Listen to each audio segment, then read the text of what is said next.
최고의 질문. 와. 반갑습니다. 반갑습니다. 안녕하세요. 저는 책을 쓰고 강의를 하는 소통과 공감 대표 유경철입니다. 네, 저는 목적을 찾아가는 독특한 시각을 전달해드리는 이동훈 코치입니다. 글 쓰고 강의하는 박종화입니다. 네, 반갑습니다. 오늘 또 오랜만에 또 뵀는데요. 오늘부터 이제 주제를 약간 바꿔서 기존에는 책을 좀 했는데 이제는 좀 하버드 비즈니스 리뷰, 우리 좋은 주옥 같은 아티클을 찾아서 그 아티클을 기반으로 질문을 통해서 통찰, 인사이트 나누는 시간을 좀 가지려고 해요. 그래서 제가 먼저 고른 하버드 비즈니스 리뷰 아티클은 루치라 차오다리가 쓴 코칭의 밀당이에요. 비법.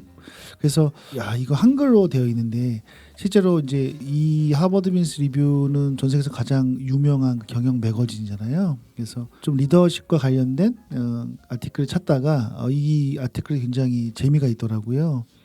사람들이 이제 리더가 보통 코칭과 지시를 혼동하는 현실이거든요. 그래서 효과적인 코칭을 위해서 4가지 스타일을 제시하고 있어요. 이 아티클에서는. 그래서 핵심은 코칭을 통해서 직원 스스로 답을 찾도록 돕는 것. 그것이 가장 효과적이라는 건데 뭐 다 아시다시피 리더십에서 가장 중요한 능력 중에 하나가 보통 코칭 능력, 코칭 역량, 그리고 또 뭐 구글에서도 가진 리더의 가장 핵심 스킬에 또 코칭 스킬을 1등으로 뽑았잖아요. 그 정도로 굉장히 중요한데 이 아티클은 밀기, 푸시와 당기기, 풀 개념을 코칭에 접목했어요. 그래서 2x2 매트릭스로 4가지 유형으로 설명을 했는데 굉장히 이해하기 쉽게 이제 하게 되었습니다. 그래서 이 내용은 저희 질문을 통해서 또 내용이 나올 텐데 어떻게 코칭을 하는 게 조직에서 가장 효과적인지 이런 것들 같이 한번 얘기해 보도록 하겠습니다. 그러면 밀당이라는 단어를 남자 여자 관계에서 많이 썼던 것 같은데 리더십에서도 필요하군요. 제목을 미담을 한 것 같고 그죠? 그러면 이제 한번 이런 질문 한번 던져보고 싶어요. 보통 조직에서 리더십 코칭이 굉장히 중요하다고 하는데 그게 잘 이루어지지 않고 있잖아요. 근데 그렇다면 그 원인은 무엇일까? 왜 우리나라 조직에서 코칭을 이렇게 중요하게 얘기를 하는데 왜 이렇게 코칭이 안 될까? 우리 뭐 또 앞에 이동훈 코치님 전문가도 계시고 코칭 전문가도 계시죠. 그래서 많은 얘기들이 나올 것 같은데 제가 먼저 말씀을 드리면 일단은 가장 큰 이유 중에 하나가 이제 코칭을 지시와 동일시하는 경향이 있는 것 같아요. 그래서 많은 리더들이 자신이 모든 해답을 좀 제시해야 되고 그렇게 생각하다 보니까 이제 코칭에 대한 개념을 알고 있으면서도 코칭을 못하는 거죠. 그래서 코칭을 좀 스킬을 좀 배우고 그거대로 좀 하게 되면 훨씬 더 좋은 코칭을 할 수 있는데 그런 것을 알고만 있고 실제 훈련을 하지 않는 경우. 그래서 코칭은 좀 배울 수 있는 기술이기도 하고 근육처럼 연습을 통해서 더 강해지고 직관적으로 성장할 수 있는 기술이거든요. 그래서 지시만 하지 마시고 지시와 코칭을 동일하다고 생각하지 마시고 착각하지 마시고 실제 코칭이 무엇인지에 대한 의미를 좀 명확히 알아서 좀 잘 리더십을 발휘하면 좋을 것 같아요. 구성원 스스로 답을 찾도록 돕는 것. 근데 그게 단지 찾아 돕는 것만만이 아니라 그것을 실질적으로 어떻게 해야 되느냐 이런 것들에서 한번 얘기를 해보시면 되게 좋을 것 같아요. 제가 이제 조직에서 코칭이 뭡니까라는 얘기를 많이 받아봐요. 네. 받아보면 뭐라고 나오냐면 그 친구가 실수를 하지 않도록 내가 미리 예방 차원에서 알려주고 그 일을 할 수 있도록 도와주는 것이다. 또는 조직의 목표를 갈 수 있도록 가이드하는 것이다. 그 친구가 모르는 부분을 알려주는 것이다. 뭐 이런 얘기들도 많이 있어요. 뭐 그런 얘기가 지금 코치님 생각에는 올바르지 않은 거죠. 올바르지 않다라기보다는 그들이 그렇게 생각하는구나. 라는 생각을 하고 있고요. 이게 뭔가 안다 모른다 이전에 그들이 코칭이라는 것을 뭔가 야구나 축구 코치처럼 그렇게 생각하고 계시구나라는 생각을 좀 했어요. 자, 그렇다면 우리가 이제 생각해 봐야 되는 것 중에 하나가 코칭이 왜 안 될까라고 한다면 우리는 많은 경우 이제 어깨너머로 많은 걸 배워요.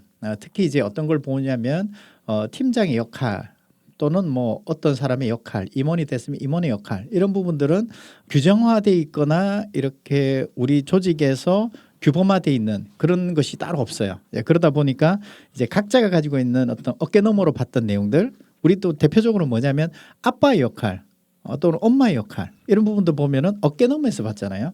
이제 그런 것처럼 이제 그 내용을 바탕으로 해서 지금까지 조직을 이끌었기 때문에 오히려 코칭이 아까 말씀하셨듯이 훈련이 부족하다라는 부분도 하나 있고요. 또 다른 부분이 있다면 내가 하고 있는 방식으로 조직을 이끌어 나가는 것이 맞다라고 생각하는 거죠. 예를 들어서 다이어트라고 생각한다면 나는 운동해서 빼야지. 나는 뭘 해서 해야지 이런 식으로 각자 나름대로의 방식이 있어요. 그런데 그 방식이 아닌 다른 방식으로 하는 것은 별로 선호하진 않아요. 마찬가지듯이 팀장이 되거나 리더가 된다면 자기만의 방식으로 성과를 만들고 싶어 한다는 거죠.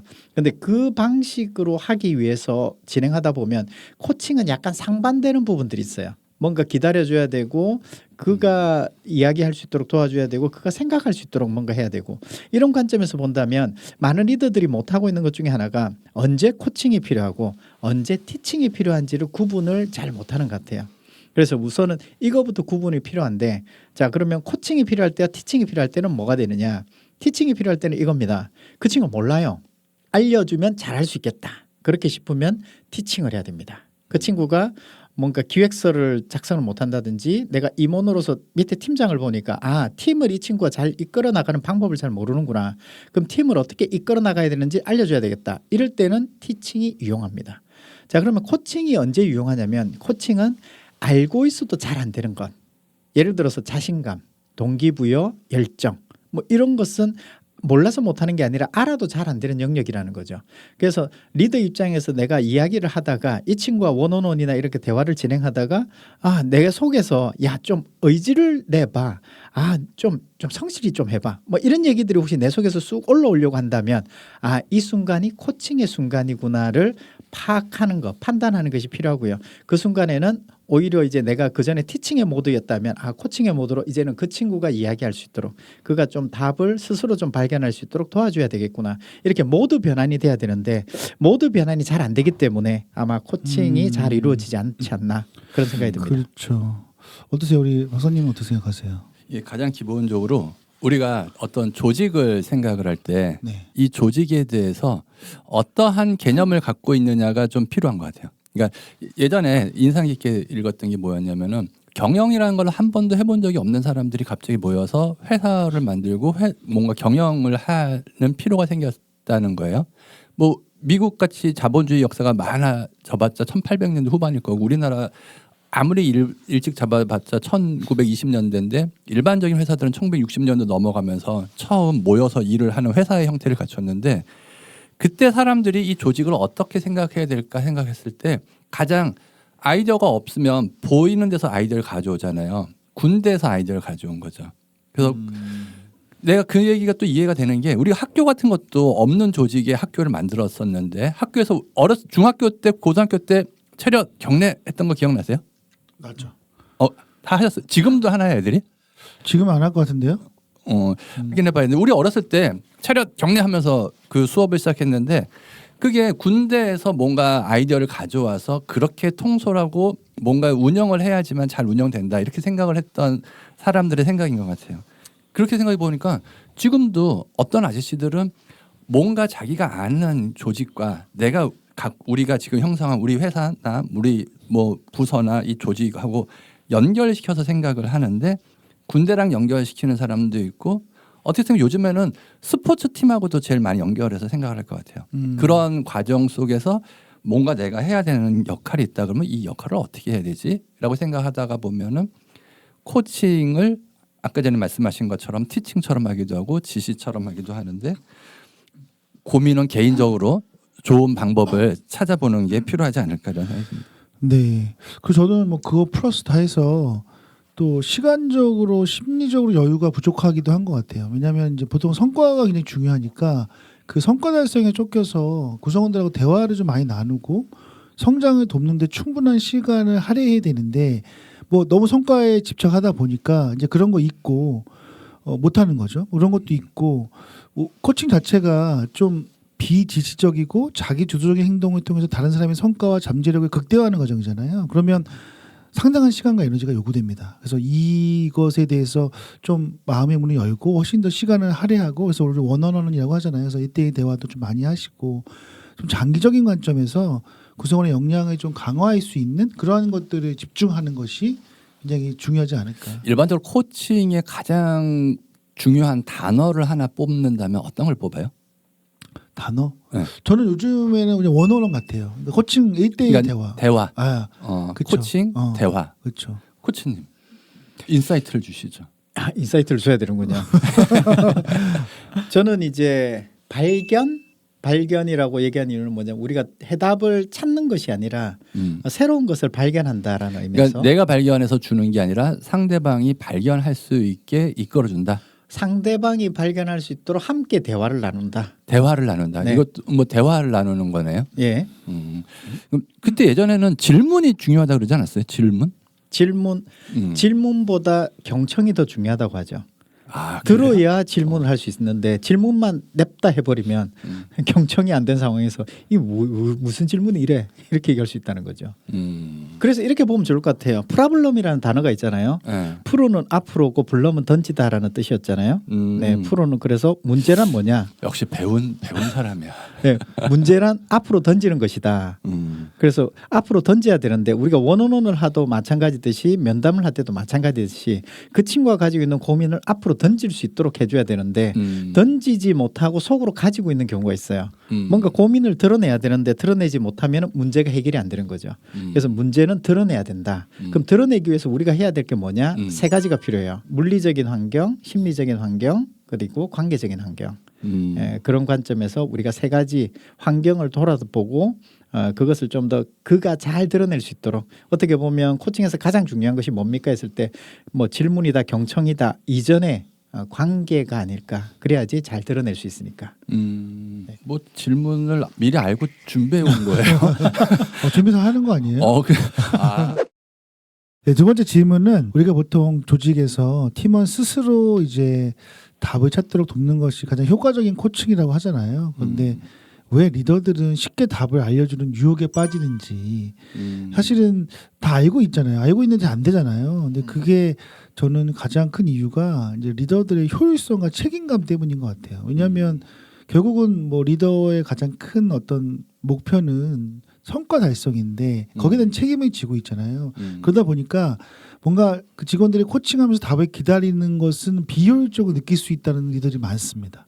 그래서 내가 알고 있으니까 나의 경험과 내 지식을 활용해서 답을 주는 게 빠르잖아요. 그러니까 빨리빨리 하고 성과를 내고 그러니까 그런 거에 집착하기 때문인데 이제 이게 문제는 뭐냐면 이런 태도가 모든 해답을 내가 제시해야 된다는 잘못된 생각 때문이거든요. 이게 처음에는 단기적으로는 막 성과를 낼 수 있지만 사실 장기적으로 가면 직원들이 성장을 못하기 때문에 성과를 내지 못할 수 있거든요. 그래서 좀 장기적인 관점을 가져야 되고 또 이런 것도 있는 것 같아요. 우리가 지시적인 접근 방식을 이 아티클에서 이렇게 얘기해요. 말하기 스타일이 그러니까 사실은 코칭보다는 준비가 좀 덜 필요하죠. 대신에 뭐 묻고 듣는 스타일은 준비가 많이 필요하죠. 왜냐하면 내가 질문을 해야 되고 또 들어줘야 되고 그래서 이런 것들 때문에 아마 그냥 빠르게 하고자 하는 그런 리더들이 질문을 안 하고 경청을 안 하고 그냥 막 지시만 해서 뭔가 달성하려고 노력하는 그런 것 때문에 그렇게 하는 것이 아닌가라는 생각이 들어요. 그렇게 하고 있기도 하고요. 어떠세요? 그러니까 답을 알려주는 게 오히려 준비를 노력을 덜 하는 거군요. 그럴 수 있죠. 왜냐하면 내가 알고 있는 걸 알려주면 빨리빨리 할 수 있으니까. 근데 코칭하게 되면 질문해야 되죠. 또 경청해야 되죠. 시간도 더 되죠. 많이 쓰게 되고. 그러니까 이제 그런 시간적인 것 때문에 쫓긴 리더들이 코칭을 잘 못한다. 근데 그런 결과로 직원들의 성장을 가로막는 상황이 생길 수도 있겠네요. 그렇죠. 그래서 그게 지속되고 반복되면 그렇게 되겠죠. 그래서 우리가 볼 때 시간의 개념을 어디까지 볼 것이냐라는 건데 어떤 일을 가지고 빨리 뭔가 결과물을 만들어낼 때는 방금 그 방식이 가장 좋은 거죠. 그런데 이제 그렇게 계속 진행되면 어떤 일이 벌어지느냐. 지금 이제 기업에서 많이 일어나고 있는 일 중에서 하나가 뭐냐면 권한임을 잘 못해요. 왜냐하면 안 하는 이유가 뭐냐면 내가 하면 30분인데 저 친구한테 맡기면 3시간 4시간이거든요. 그럼 내가 해버려요. 그렇게 팀장들이 그렇게 일을 하면서 점점 어떤 일이 벌어지냐면 직원들은 칼퇴가 많아지고요. 점점 팀장들은 야근이 많아져요. 이게 점점 쌓이게 되면 또 어떤 일이 벌어지느냐. 팀장은 워라밸이 없어지는 거죠. 그러면서 직원들은 빨리 퇴근해요. 그것이 누적되면 누적될수록 이제 그 팀원들이 이제 나중에 뭔가 성장하고 다른 팀에 가게 돼요. 다른 팀에 가게 되면 이제 무슨 소리를 듣냐면 저기에 있는 저 사람은 예를 들어서 유경철 대표라고 하면 유경철 팀장 밑에서 배워왔네. 저 사람은 못 배워왔을 거야. 왜냐하면 유경철 팀장만 이제 늘 야근하니까 그 밑에 있는 직원들은 실력이 없는 거죠. 그래서 결과론적으로 뭐냐면 내가 많이 일을 하고 뭔가 회사를 위해서 기여를 했지만 결과론적으로 요거도 뭔가는 나라는 거죠. 네, 그런 관점에서 본다면 이 직원들이 성장하기 위해서 뭔가 기다려주고 그걸 위해서 지원을 해줘야 되는데 그렇게 하지 못하는. 우리 유경철 대표는 잘한 케이스로 사례로 써주세요. 잘한 케이스. 우리 뭐 좀이라도 잘못한 케이스로 하지 마시고. 그럼 박정화 대표는 뭐로? 아무튼 저도 이제 그게 굉장히 공감이 되는 게 효율성과 책임감. 그래서 저는 여기서 효과성과 책임감으로 바꾸면 어땠을까? 효율성과 책임감은 쫓기게 되지만 효과성은 방향을 얘기하잖아요. 효율과 효과의 차이는 효과는 이제 방향성을 본다면 효율은 이제 좀 더 절약하거나 좀 더 빠른 시간 내에 효율적으로 뭔가 만들어내는 것. 우리가 보통 보면은 단기전이 있고 장기전이 있는데 모든 인생을 자꾸 단기전으로만 생각하면서 살기 때문에 이런 상황이 우리나라 기업 조직이 사실 그런 걸 조장하는 것 같아요. 왜냐하면 단기 성과. 우리 임원 같은 경우도 뭐 1년 못 한다고 자르잖아요, 바로바로. 그렇죠. 그러니까 그 임원들도 성과를 내기 위해서 사실은 코칭을 해야 되는데 코칭 같은 걸 거의 못 하고. 그러니까 그 예를 들어서 아까 전에 잘못한 리더한테도 변명이 있을 수 있겠네요. 그렇죠. 회사 전반적인 조직 문화나 맞아요. 전반적인 게 우리가 보통 스포츠 같은 걸로 보면은 단기적으로 월드컵에 나가가지고 뭐 16강, 8강 올라가기 위해서 하는 경기가 있는데 예를 들어서 야구 같은 경우는 1년에 144경기를 하기 때문에 오늘 내일의 당장의 성과보다도 쭉 길게 뭐 바라보는 것도 좀 필요한데 회사를 운영한다라는 거는 월드컵 같은 단기전을 지금 나가는 게 아니지 않나요? 뭔가 1년치 또는 뭐 10년치 이런 걸 생각해야지. 근데 우리가 보통 뭐 대기업을 보더라도 우리 주니어급에 있는 직원들은 이게 연간으로 교육도 많이 하면서 뭐 계층 교육도 하고 역량 교육도 하면서 사실 이런 뭐랄까요 이게 투자하는 관점이 있는데 이제 리더가 되면 팀장 이상이 되면 좀 그게 줄어드는 것 같아요. 물론 교육은 똑같이 하지만 성과에 대해서 굉장히 책임과 그거에 대한 부담이 있기 때문에 사실은 그 리더들에게 코칭을 하라고 우리가 가르치기도 하고 그다음에 계속 뭐 이렇게 얘기를 하지만 실제 그분들이 그걸 받아들여서 하기에는 문화적으로 그러니까 그런 문화가 좋은 문화에 있는 조직은 해요. 근데 이제 그렇지 않은 조직은 뭐 좀 실적이 안 좋거나 성과가 떨어지면 아웃되거나 그렇게 된다면 못 하겠죠. 이게 개인적인 문제 의식일 수도 있고 조직적인 것도 있고. 저는 그렇군요. 이게 볼 때 우리나라 국민성이지 않을까 싶어요. 우리나라 국민성이 원래 빨리빨리잖아요. 그것이 이제 20세기 전에는 오히려 그것 때문에 많은 문제가 생겼지만 21세기로 넘어오면서 빨리빨리라는 문화가 오히려 우리를 더 빨리 성장시키고 발전시켰던. 그래서 유일하게 그 후진국에서 이제 선진국 된 나라가 우리나라밖에 없다고 했던 이유도 이 빨리빨리라는 것이 어떻게 보면 가장 핵심적인 역량이었기 때문에 그리고 이것이 이제 물론 이제 긍정적인 부분도 있지만 부정적인 부분도 있잖아요. 예, 그래서 긍정과 부정을 같이 가지고 있지만 결과론적으로 우리나라가 오늘날 이 자리까지 왔다라는 것은 분명히 어떤 긍정적인 요소로 작용하지 않았을까. 맞아요. 예, 그것도 동의합니다. 예, 모든 것은 다 양면이 있으니까. 근데 뭐 공이 있고 과가 있다 그러는데 뭐 나쁜 것보단 좋은 게 지금 그렇죠. 월등히 많았다 이런 거니까. 네, 그러면 이번에는 이제 세대 관점에서 우리가 이제 뭐 지금 가장 뭐 MZ 특히 Z 세대, 젠지 세대에 대해서 많은 얘기를 하는데 이 젠지 세대가 좀 주도적인 역할을 하기 위해서 뭐 그런 좀 선호하잖아요. 그 주도적인 역할을 선호하는데 그런 세대에게는 어떤 코칭 스타일이 효과적일까? 이거에 대해서 생각을 해봤거든요.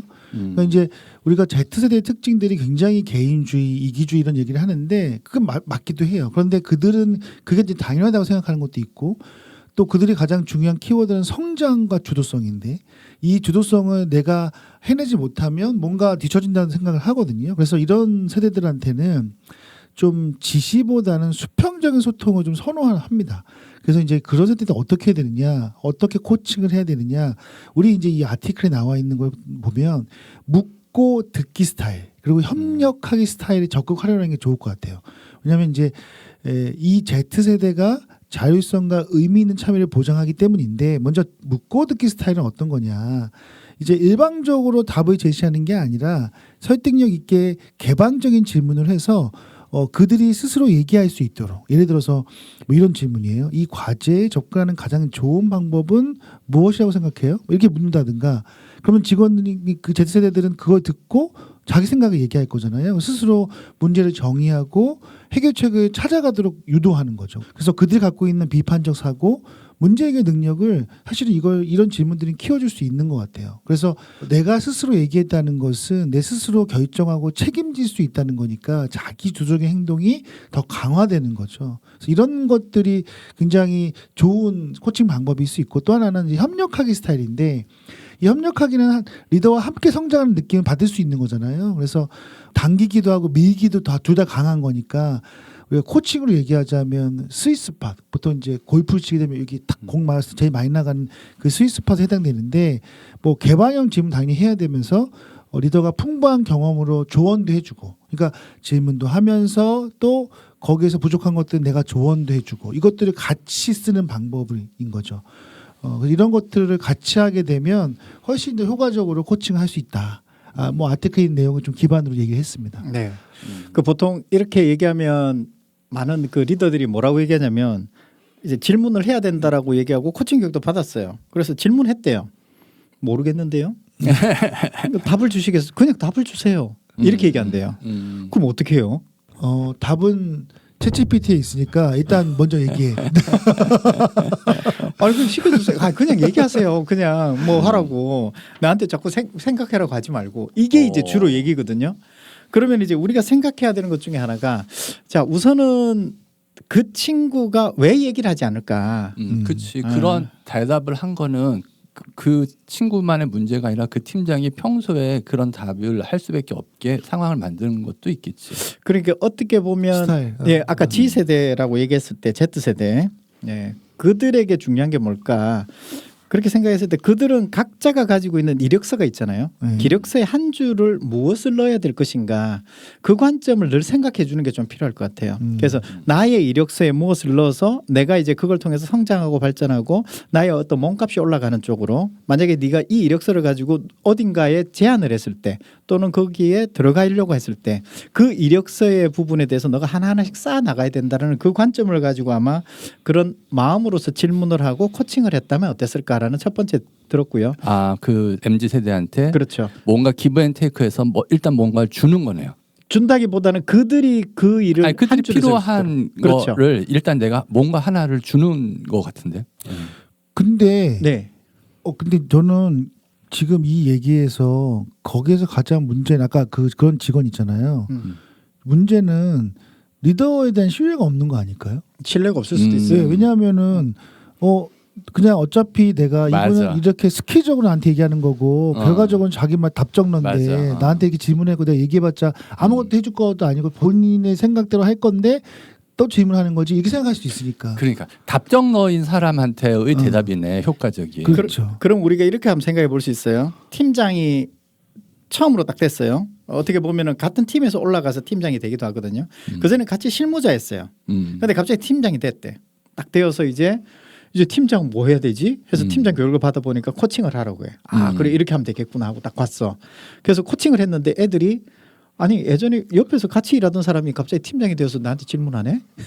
이렇게 되니까 이 사람들이 그냥 모르겠는데요.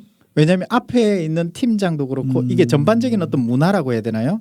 이런 것이 굳이 얘기할 필요 있어요. 그냥 하라고 하면은 그냥 말해주세요. 그냥 내가 알아서 할게요. 그냥 시키면은 해줄게요. 이런 어떤 문화들이 먼저 잡혀 있는 거죠. 그렇게 문화가 있는 상황에서 방금식으로 뭔가 새로운 도전을 하려고 하면 사실은 잘 안 먹혀요. 그래서 이제 조직의 심리적 안정감도 얘기하듯이 심리적 안정감이 중요한 것이 뭐냐면 세 가지 이미지를 가지지 말게 해라라는 얘기잖아요. 첫 번째는 무지, 두 번째는 무능, 세 번째는 부정이에요. 그 이미지가 내가 들면 내가 이제 뭔가 팀장이 물어봤어요. 질문했는데 내가 대답을 하면 내가 혹시 이 질문에 이렇게 대답하면 무지하다고 느끼는 게 아닌가? 무능하다고 느끼는 게 아닌가?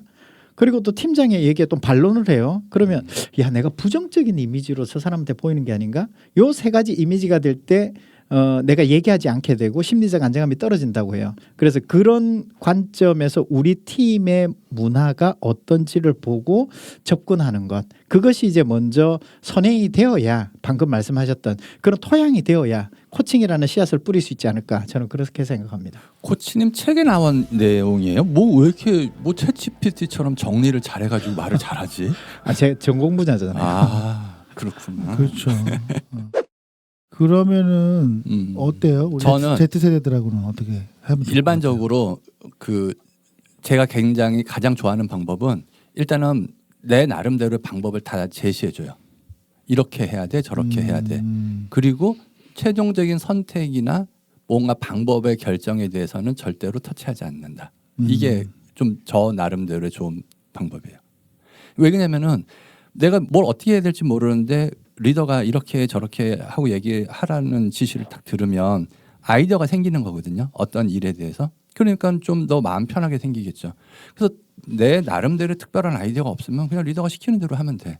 근데 리더의 이야기를 듣고 내 나름대로 뭔가 생각이 생겼어. 그래서 그 방법대로 할 때 리더의 눈치를 보지 않고 내 방법대로 하고 그때 1번으로 하라 그러셨는데요. 제가 생각해보니까 2번이 맞는 것 같아서 2번으로 했어요. 라고 얘기해도 리더가 특별하게 터치하지 않는 거. 이게 좋은 리더십인 것 같아요. 네, 맞습니다. 터치 안 해요? 안 하려고 하죠. 마음을 그렇게 먹는다 이런 거. 뭐 궁극적으로는 신뢰관계가 되게 중요하고 그 신뢰가 형성되면 코칭은 성공할 가능성이 큰데 이제 신뢰하지 못하면 코칭은 그냥 스킬로 남을 수밖에 없을 수도 있을 것 같아요. 그래서 저는 리더가 되면 코칭의 스킬을 활용하지 코치가 되지는 말아라고 얘기해요. 왜냐하면 자신의 역할이 코치가 돼버리는 순간 이게 수평적인 관계고 어려워지거든요. 그래서 리더는 코칭의 스킬을 쓰지 코치는 되지 마세요라는 것이 중요합니다. 코칭 되지 마세요. 네, 리더는 코치가 아니다. 네, 코치가 아니고 코칭을 활용하는 사람이죠. 그러니까 리더가 감독인가요, 그러면? 아니, 우리가 요즘에 야구를 많이 먹어가지고 야구 팀이 머릿속에 딱 들어오는데 그건 뭐냐면 이제 각자가 맡겨진 여러 가지 역할들이 있어요. 각자의 위치에 따라서 팀장으로서는 코치의 역할도 해야 되지만 어떻게 보면 성과에 대한 책임을 져야 되고 이런 여러 가지 역할들이 있어요. 직장인으로서 어떤 역할 그러니까 그런 우리 관점에서 보면 팀에는 내가 감독이네. 감독과 코칭 그런 하는 거네요. 거죠. 네. 그리고 때로는 코치도 그렇죠. 하고 그 그렇죠. 역할을 하는 거죠. 때로는 선배 뭐 네. 타자가 되기도 하고. 그렇죠. 네. 그래서 제가 이제 드리고 싶은 마지막 질문이 이거예요. 우리는 일상에서 리더 외에 누구로부터 코칭을 받을 수 있을까? 그리고 그들에게 어떤 배움을 얻을 수 있을까? 보통 우리가 코칭하면 너무 막 조직 차원에서 보면은 상사와 부하 직원 간에 그냥 코칭만 생각을 하는데 저는 우리 일상에서도 굉장히 코칭을 받아야 된다 생각해요. 그래서 우리가 보통 코칭도 라이프 코칭도 있고 그렇죠? 상담 코칭도 있고 다양하게 있잖아요. 그래서 일단은 조직 차원에서 보면 동료들한테 코칭을 받아도 좋은 것 같아요. 꼭 상사가 아니라 옆에 있는 같이 일하는 팀원 같은 팀원들 아니면 다른 팀원, 다른 부서에 있는 팀원들 그들한테도 충분히 코칭을 받을 수 있고 코칭 대화를 할 수 있고 그들과 얘기하면서 많은 인사이트 느낄 수 있고 또는 내가 멘토가 있다면 나의 어떤 우리 회사 내 말고 다른 곳에 멘토가 있다면 그 멘토들한테 해도 되고요. 회사의 다른 부서에도 멘토가 있다면 더 넓은 관점에서 커리어 조언이라든가 방향성 같은 거 이런 것들을 도움을 받을 수 있잖아요. 그렇죠? 그리고 또는 후배나 부하 직원한테도 받을 수 있다고 생각해요. 역 코칭이라고 하는데 일단은 새로 요즘에 나오는 트렌드라든가 젊은 세대들이 갖고 있는 생각들 미처 파악하지 못한 정보들이 있잖아요. 그런 것들에 대해서 코칭 스킬 우리가 얘기했던 묻고 듣기 이 스타일의 코칭을 후배들한테 받게 되면 나도 질문하고 또 그들이 얘기하면 내가 듣고 또 내가 얘기해주고 이런 식으로 시야를 넓힐 수 있을 것 같아요. 그래서 결국 코칭은 꼭 상사 부하 직원 이런 관점이 아니라 전방위적으로 그렇죠. 어떻게 보면 360도 내 주변에 둘러싸고 있는 그 많은 조직 구성원들 그리고 플러스 또 그 외부에 있는 사람들 이거 다 코칭을 서로 할 수 있다 이런 생각이 들거든요. 코칭은 여러 가지 형태가 있어요.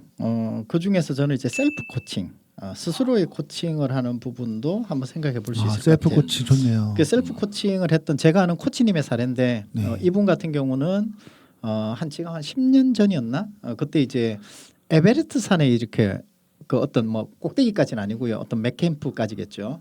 거기까지 이제 올라가기로 됐는데 이제 그 스케줄을 가지고 가기 위해서 자기가 코칭 질문지를 가져갔대요. 질문지를 딱 가지고 이제 산길을 올라가는 거죠. 이제 눈 덮인 산을 올라가는데 올라가면서 이제 질문 하나하나씩 꺼내 보면서 이제 질문을 스스로에게 던지는 겁니다.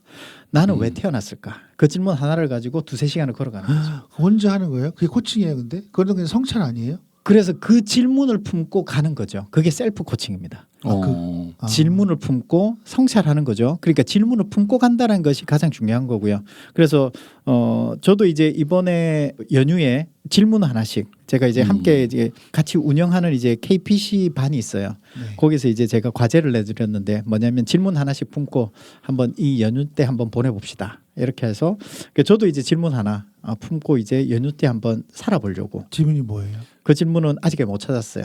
질문이 하나여야 돼요? 질문은 여러 개 하면 여러 가지 생각이 되는데 나름대로 하나의 질문에 대해서 좀 답을 할 수 있을 정도로 한 1시간 한 30분에서 1시간 정도 좀 고민하고 그 질문에 대해서 스스로 좀 더 고민의 깊이를 가져갈 수 있는 질문이 좋을 그럼 것 같아요. 제가 여쭤보고 싶은 게 나는 정했어요.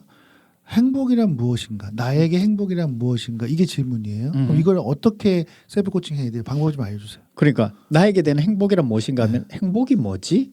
부터 먼저 생각해 봐야 되겠죠. 그렇죠. 내가 언제 행복하지? 행복이 뭐지? 언제 행복할까? 적어야 돼요? 아니요. 스스로 막 생각해 보는 거예요. 그러니까 걸어가면서 하는 것이니까 걸어가면서 행복이 뭘까? 느낌이 좋은 게 행복인가? 기분이 좋은 게 행복인가? 네. 누가 좋아해야지 내가 행복한가? 그럼 행복에 대한 실체는 뭐지? 그 행복했다는 것은 내가 뭘 보면 알 수 있을까? 그 행복이 끝났을 때 나는 불행한 건가? 행복이 없는 상태는 뭐지? 스스로를 계속 행복이라는 걸 가지고 자꾸 맴돌다 보면 어느 순간에 내가 생각하는 행복을 찾아볼 수 있지 않을까? 그럼 아까 마인드맵처럼 막 확장을 해서 네. 이걸 다양하게 생각한 다음에 그럼 결론은 내야 돼요? 결론은 안 내도 돼요. 안 내도 돼요? 중요한 것은 뭐냐면 답이 없는 질문으로 가는 게 좋아요. 왠지 답을 내야 된다고 생각하는 순간 그 질문에 대해서 무거워져요. 그냥 답을 내야 되기 때문에. 그럼 답을 안 내면 그냥 끝난 게 아니잖아요. 생각만 한 거잖아요. 그러니까 생각만 하는 거죠. 지금 코칭을 하는 게 아니라 지시를 하고 있네. 누가요? 우리 코치님이 유 대표의 질문에 아니 난 궁금해서 왜냐면 셀프 코칭 생각해 보면은 답이 나와야 되는 거 아니에요? 뭐라 그랬죠 질문이? 나에게 행복은 무엇인가? 나에게 행복은 무엇인가? 여기에 대해서 답이 있을 수 있어요? 1시간 동안 내가 생각했다 그러면 그 1시간 동안에 내가 생각한 것 자체가 나한테의 답일 거고 10시간 동안 생각했다 그러면 10시간 동안 생각한 게 나한테의 답일 건데 내가 1시간 동안 그 질문에 대해서 오로지 생각할 수 있는 시간을 확보하고 10시간 동안 그 질문에 대해서 오로지 그것만 생각할 수 있는 시간을 확보하는 방법으로 그냥 길을 걸어간다. 1시간 동안 걷는다. 1시간 동안 걸으면 딱 할 거 없잖아. 그러니까 그 생각만 한다. 뭐 이런 이야기. 그 방법도 있겠는데 우리가 생각하는 것 중에 하나가 고민이 깊어지면 답은 가까이 있어요. 그런데 우리가 행복이 뭐지라는 부분에서 사실은 그렇게 깊이까지 고민을 안 해요. 그래서 고민을 대부분 다람쥐 쳇바퀴처럼 돌거든요. 거기서 돌아요. 끝나요 보통. 근데 그 다람쥐 쳇바퀴를 벗어났을 때 다른 답들이 보여요. 그것을 경험해 보는 것이 셀프 코칭입니다. 뭔가 임팩트 있는 느낌이 와요? 다른 답을 찾아요. 저는 생각은 많이 하긴 하는데 깊게 막 한두 시간씩 하진 않으니까. 그러니까 그걸 뭐냐면 고민이 깊어지면 우리가 다람쥐 쳇바퀴처럼 돌면은 그것에 대한 답만 나오거든요. 똑같은 얘기만 해요. 우리 한 50대 넘어가는 사람들 만나다 보면 얘기하다 보면 똑같은 얘기만 해요. 맞아요. 반복돼요. 그럼 똑같은 답만 하거든요. 지겨워요. 유튜브 쇼츠 중독 같은 거야. 그러니까 이걸 넘어갈 때 있잖아요. 이 쳇바퀴를 넘어갈 때 다른 것들이 보이거든요. 그게 다른 것들이 좀 더 많이 보일 수 있도록 다람쥐 쳇바퀴처럼 돌지 말고 더 쳇바퀴를 더 높여가지고 얘기를 나누다 보면 사람들의 깊이가 달라져요. 아, 저 사람은 좀 다른 깊이를 가진 사람이구나. 뭐 유튜브에 보면 사람들이 나와서 작가들이 얘기하는 사람들이 있어요. 특히 저는 이제 송기령 씨가 굉장히 와닿더라고요. 그분 같은 게 전업 작가로 바뀌면서 그 얘기하는 것이 이제 깊이가 달라진다. 아, 그 얘기는 무슨 얘기냐면 저 사람의 고민의 출애바퀴가 틀을 깨고 더 큰 고민으로 바꿨구나라는 것을 느끼게 됐다는 거죠. 그러면 그 셀프 코칭과 이렇게 우리 1대1로 하는 코칭과 사실 똑같은 주제를 갖고 하면 결과가 달라지잖아요. 그러니까 1대1 코칭은 어떤 꼭 솔루션 같은 게 나오잖아요. 나올 수도 있잖아요. 1대1 코칭은 고객에게 물어봐요. 코칭 대화가 끝났을 때 무엇을 얻고 싶으냐를 물어봐요. 그러니까. 네, 그러면 그 얻고 싶은 걸 향해서 달려가는 거고요. 셀프 코칭은 그걸 얻고 싶다라고 한다면 그쪽으로 달려가면 되고요. 그것이 아니라 나는 그냥 좀 더 고민을 깊게 하고 싶어라는 것을 가지고 있다면 그 고민을 좀 더 깊게 가져가면 될 것 같아요. 그럼 내가 결론을 내고 싶다고 하면 아까 그 질문에 대해서도 그냥 결론을 내가 내면 되잖아요. 그렇죠. 내면 되죠. 생각하고 길게 하면서 네. 계속. 예. 그런데 저는 질문에 대해서 스스로에 대한 질문은 답을 내라고 하고 싶진 않아요. 뭐냐면 그것은 그냥 이제 좀 더 생각을 좀 깊이 해봐라. 그러면 그 깊이한 만큼 나의 그릇이나 어떤 그런 그 캐파라고 해야 되나요? 그게 좀 커질 것이다. 저는 그렇게 말씀드리고 싶네요. 저는 답을 내는 거 좋다고 생각해요. 좋다고 생각해요. 답을 냈다라는 말은 내가 생각을 좀 정리했다라는 거고 생각을 정리했다라는 게 뭔가 행동하고 삶을 이끌어 가는데 뭔가 도움이 되는 거니까. 근데 생각을 언제든지 또 바꿀 수 있다라는 생각도 같이 갖고 있으면 좋죠. 만약 셀프 코칭이 예를 들어서 뭐 이런 질문 있잖아요. 내가 지금 의사결정을 해야 되는 것들, 그래서 이걸 할 것인가 말 것인가, 뭐 이걸 뭐 또 해서 그런 것들이라면 사실 결론이 나야 되잖아요. 그걸 계속 스스로 그 질문에 대해서 그 셀프 코칭하고 나중에 결론이 나야 돼. 해야 되는지 안 해야 되는지. 그때는 이제 질문을 바꿔야죠. 이걸 어떻게 A를 선택할까 B를 선택할까라고 한다면 질문이 바뀌어야 되거든요.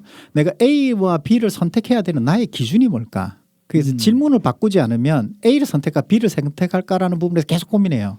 그래서 질문을 바꾼다라는 것은 내 생각의 범위를 바꾸는 것이고 그 범위를 바꿔야 생각이 깊어지고 그걸 통해서 새로운 답들을 만들어낼 수 있는 거죠. 그런 것도 셀프 코칭으로 다 충분히 가능하다. 셀프 코칭으로 충분히라는 말은 좀 그런데 적절하게 적당히 가능하다.